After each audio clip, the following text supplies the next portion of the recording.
Fast bowling dominated day at Centurion, जैसा हम लोगों ने कल डिस्कस भी किया था और एक्सपेक्ट करता है हर क्रिकेट फैन जो साउथ अफ्रीका में जिस तरीके की विकेट्स बनती हैं फास्ट बॉलिंग के लिए, तो इसी तरीके की मैचेस, इसी तरीके के स्कोर्स देखने को मिलते हैं जहां पे दोनों साइड से बैट्समैन को मुश्किलात पेश आती हैं। और बॉलिंग बहुत अच्छी हुई दोनों तरफ से, पाकिस्तान ने भी 25-26 ओवर बहुत अच्छी लाइन और लाइन के साथ किए। तो डिस्कस करते हैं आज का दिन शुरुआत कर लेते हैं अपनी टीम सिलेक्शन से। तो एक सिलेक्शन देख के मैं बहुत शॉक हुआ कि मीर हमजा का इंक्लूजन नहीं हुआ हमारी 11 के अंदर, गिवन द फैक्ट दैट कि वो एक लेफ्ट आर्म एंगल प्रोवाइड कर सकते थे और पाकिस्तानी टीम में अभी कोई लेफ्ट आर्म फास्ट बॉलर है नहीं मौजूद इस वक्त। तो मैं चाह रहा था कि मीर हमजा को इस वजह से इंडक्ट किया जाए क्योंकि वो जो वेरिएशन दे सकते हैं with the left arm pace bowling और उनकी जो एक्सपर्टीज है विद द स्विंग, वो बहुत हेल्प कर सकती थी इन कंडीशन में पाकिस्तान को। बिकॉज हमने देख लिया किस तरीके का सरफेस खेल रहा है पैटरसन ने, जिस तरीके की बॉलिंग की है लाइन और लाइन पे रख के, ज्यादा पेस नहीं था उनका भी लेकिन बहुत अच्छा बॉल किया पैटरसन ने।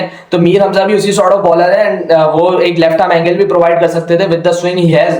हम सबको पता है कैसा बॉलर है मीर हमजा इन जैसी कंडीशंस में, लेकिन स्टिल जो बॉलिंग खेली है जैसे हम लोगों ने कल बात की थी कि बहुत मुश्किल हो जाता है पिक एंड चूज करना बिटवीन दीज बॉलर्स, क्योंकि हर बॉलर जो है वो ऐसी कंडीशन के लिए सूटेड है जो कि सीम और स्विंग कंडीशंस हो।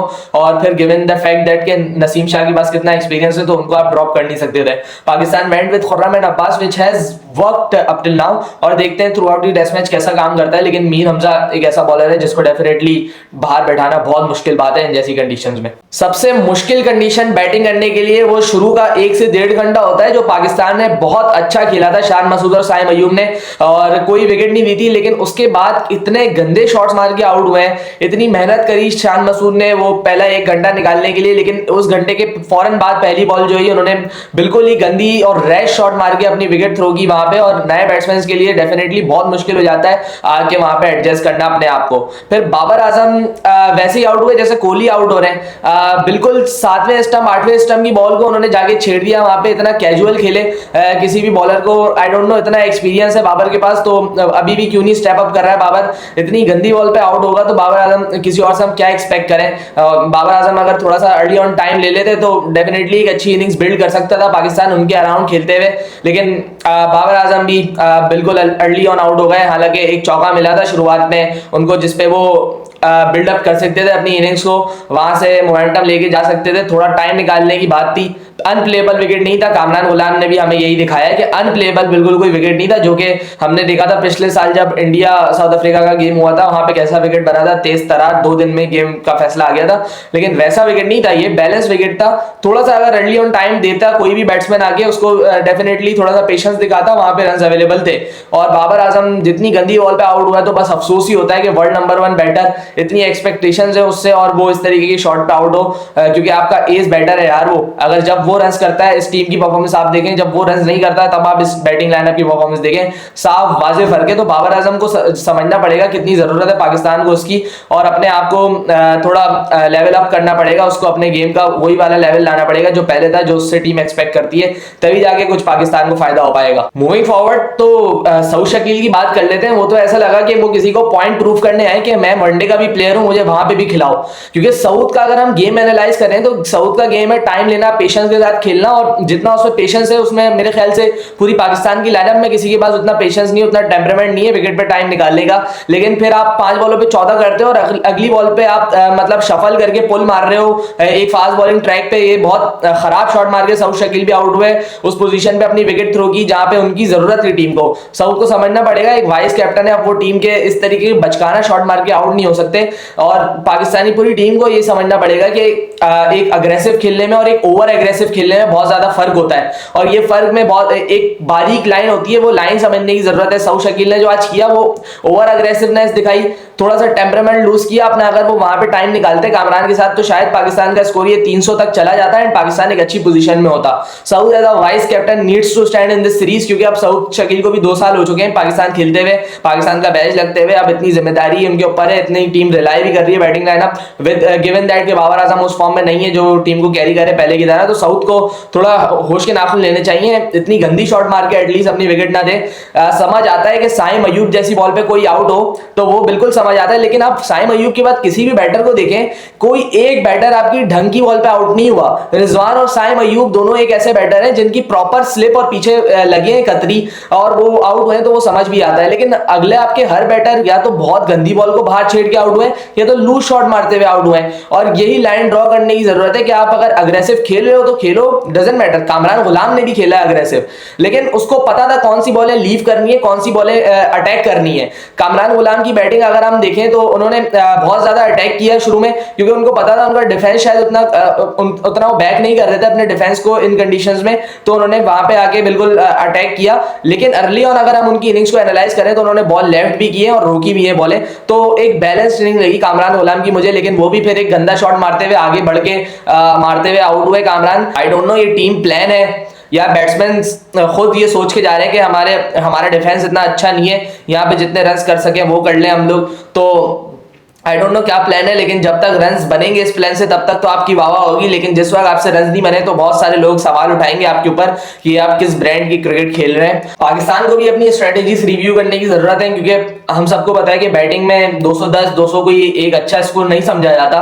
साउथ अफ्रीकन टीम जिस हिसाब से है उनको एटलीस्ट आप यहाँ पे अगर चैलेंज करना चाह रहे हो तो 300 लगाना पड़ेगा पहली इनिंग में। और हमेशा मैं यही समझता हूँ कि पहली इनिंग में जो टीम लीड ले जाती है देन वो फिर मैच उसको बहुत मुश्किल से हराया जा सकता है, क्योंकि पाकिस्तान ने अब इतना कम स्कोर किया है तो आई डोंट नो लीड ले पाएंगे नहीं ले पाएंगे। बॉलर्स को बहुत हार्डवर्क करना पड़ेगा लीड दिलानी है पाकिस्तान को तो, लेकिन बैट्समैन को इक्वली स्टैंड अप करना पड़ेगा, क्योंकि अगर सेकंड इनिंग्स में भी हम लोग इस तरीके से ही खेलेंगे तो 150 से 200 के ऊपर का टारगेट नहीं होगा, वो भी मैं आपको मैक्सिमम बता रहा हूँ। तो बैट्समैन को जिम्मेदारी लेने की जरूरत है इधर, और खासकर हमारे सीनियर मैन को मोहम्मद रिजवान के ऊपर बहुत बड़ी जिम्मेदारी है। उसके बाद आप बात करें शान मसूद, बाबर आजम, ये लोग ऐसे लड़के हैं जो पिछले 10-10 साल से हम लोग इनके चेहरे देख रहे हैं टीम के अंदर, और अब भी परफॉर्म नहीं करेंगे तो कब करेंगे। शान मसूद ने इतनी मेहनत की है, इतनी मेहनत की है उसने पहले 1 घंटे में, इतना मुश्किल फेज आपने जब निकाल लिया तो आपको चाहिए कि आप बड़ा स्कोर बना दो उस सरफेस पे। लेकिन बहुत गंदा शॉट मार के आउट हुए शान मसूद, बहुत डिसअपॉइंटमेंट हुई इस तरीके से जब आप आउट होते हो इतनी मेहनत करने के बाद, क्योंकि ऑन द कार्ड्स था बड़ा स्कोर शान मसूद के लिए, क्योंकि पहला घंटा जो निकाल लेता है बैट्समैन उसके ऊपर वैसे ही कॉन्फिडेंस हो जाता है। और साइम अयूब से ज्यादा जो है शान मसूद कैप्टन ने लीड किया था उस वक्त पाकिस्तान को, उन्होंने ज्यादा बॉलिंग खेली थी, लेफ्ट अच्छा कर रहे थे, प्ले एंड मिसेस शान की कम हो रही थी, साइम की ज्यादा हो रही थी, तो शान मस्ट हैव कैरी दिस और बड़ा स्कोर करना चाहिए था। शान को कोई एक्सक्यूज नहीं है कि सरफेस मुश्किल था या कुछ था, क्योंकि शान ने मुश्किल टाइम ऑब्वियसली निकाल लिया था। फिर बाबर आजम की हम बात कर चुके हैं ऑलरेडी, वापस बात करने का कोई तुक नहीं है। यहाँ पे बहुत गंदी बॉल पे बाबर आउट हुआ एंड नथिंग शॉट था, क्योंकि उस शॉट से आप क्या अचीव कर लेते हैं, अगर आप बॉल को रोक भी लेते हैं वहां पे तो एक भी रन नहीं मिलना था। आप अगर शॉट मारते हुए आउट हो रहे हो तो चले आप ये समझ आता है कि बंदा चौका मारते हुए आउट हो रहा है, but it was a nothing shot, you got nothing out of that shot. अगर आप बल्ला भी लगा लेते उस बॉल पे तो कुछ भी नहीं होता। एंड ये तब होता है जब आप कंटिन्यूअसली व्हाइट बॉल क्रिकेट खेलते हुए आ रहे होते हो, व्हाइट बॉल क्रिकेट खेलते हुए आ रहे होते हो तो आपका माइंडसेट वो बन जाता है व्हाइट बॉल क्रिकेट वाला। तो बाबर ने वही किया, उसको टैप करना चाह रहा था वो थर्ड मैन की तरफ, और वो उसको अब अडेप्ट करना पड़ेगा क्योंकि अब वो रेड बॉल खेल रहा है इन साउथ अफ्रीकन कंडीशंस। तो ऑब्वियसली हमें चाहिए बाबर आजम का स्टैंड करना, और वो है बहुत जरूरी पाकिस्तान के लिए, बात उसको भी पता है, पूरे पाकिस्तानी अवाम को पता है। तो Babar Azam needs to really stand up and all the senior man. इससे बेहतर परफॉर्मेंस पाकिस्तान दे सकता था बैट के साथ, एंड देनी चाहिए अगर हमें एक भी मैच इवन जीतना है यहाँ पे। तो उसके बाद जब हम लोग अपनी बॉलिंग की तरफ आए, बॉलिंग की बात कर ले तो जबरदस्त बॉलिंग खुर्रम शहजाद और मोहम्मद अब्बास की जानिब से। They were attacking too, but Khurram Shahzad को मैं ज्यादा क्रेडिट दूंगा कि वो अपनी लाइन से ना चूके, और जो सीम और स्विंग खुर्रम और अब्बास कर रहे थे उस विकेट पे तो बहुत मजा आ रहा था वो स्पेल देख के भी। मोहम्मद अब्बास को उन्होंने लाइन से हटाने की कोशिश की, अटैक करने की कोशिश की, लेकिन अब्बास की यही खास बात है कि वो अपनी लाइन छोड़ता नहीं है, जगह छोड़ता नहीं है, इसलिए वो बहुत स्पेशल बॉलर है, स्पेशली इन कंडीशंस में। जो काम एक जमाने में हम देखते थे वर्नन फ्लेंडर कर रहे थे साउथ अफ्रीका के लिए, वो अब्बास यहाँ पे सीरीज में हमारे लिए कर सकता है। और खुर्रम शहजाद ने जो बोल्ड मारा है जोर्जी को, that was a very much special delivery, जिस तरीके से वो अंदर आई, पड़ के अंदर आई सीम के साथ, और उसके अलावा वो वैसे भी कर्व कर रही थी within the air as well. So बहुत मजा आया सीम स्विंग बॉलिंग देख के ऐसी। लेकिन नसीम शाह थोड़े ऑफ कलर लग रहे हैं, हालांकि उन्होंने 4-5 ओवर ही किए, लेकिन इतनी कोई खास बॉलिंग नसीम ने की नहीं है। नसीम को बहुत आसानी से खेला था मार्करम भी, तो नसीम को as a senior bowler obviously इतने मैचेस खेले में नसीम ने थोड़ा स्टैंड अप करना चाहिए यहाँ पे। अगर तो पाकिस्तान को रैप अप करना है साउथ अफ्रीका को, नसीम का भी बहुत बड़ा रोल होगा, और डेफिनेटली अगर पाकिस्तान को मैच जीतना है तो यहाँ पे बॉलिंग बहुत बहुत तगड़ी करनी पड़ेगी। साउथ अफ्रीका को लीड से पहले आउट करना पड़ेगा। कुछ 20-30 रन की अगर लीड लेके पाकिस्तान जाता है बैटिंग करने सेकंड, तो शायद कोई चांस बन जाए, शायद हमारे बैटर्स थोड़ा अच्छा स्कोर करके 250 रन यहाँ पे लगा दे, तो बहुत मुश्किल सरफेस हो जाएगा गिवन द फैक्ट कि तीसरे और चौथे दिन बारिश है ग्राउंड में।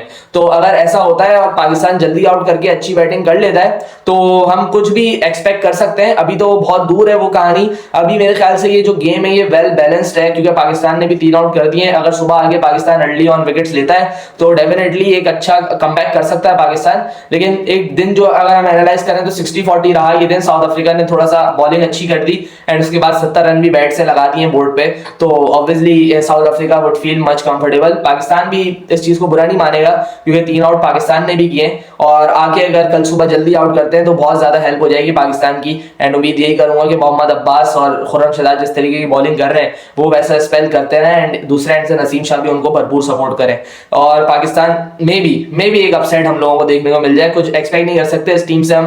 अनप्रेडिक्टेबल का जो टैग है वो बहुत ट्रू है और उम्मीद कर सकते हैं देखें क्या होता है। कल के दिन बहुत एक्साइटिंग डे होने वाला है। कल बस वेदर फोरकास्ट 30 to 40% रेन है कल भी, लेकिन आज के दिन भी थी वो रेन, शायद वो हुई नहीं। धूप निकली हुई थी आज के पूरे दिन तो कल भी यही एक्सपेक्टेशन है कि धूप निकली रहे। कमेंटेटर्स भी सुन रहा था मैं तो वो भी यही बोल रहे थे, लेकिन तीसरे चौथे दिन बारिश जरूर है, तो उसको ध्यान में रखते हुए अपना गेम प्लान लेके चलना है दोनों टीम्स को। तो कल में भी हमें साउथ अफ्रीका की जानिब से भी अटैकिंग क्रिकेट देखने को मिले और पाकिस्तान की बैटिंग तो अपना हम सब ने देख ही ली है। सो अपना बहुत सारा ख्याल रखिएगा। मिलते हैं कल के पोस्ट व्यू में इंशाल्लाह। तब तक के लिए अल्लाह हाफिज।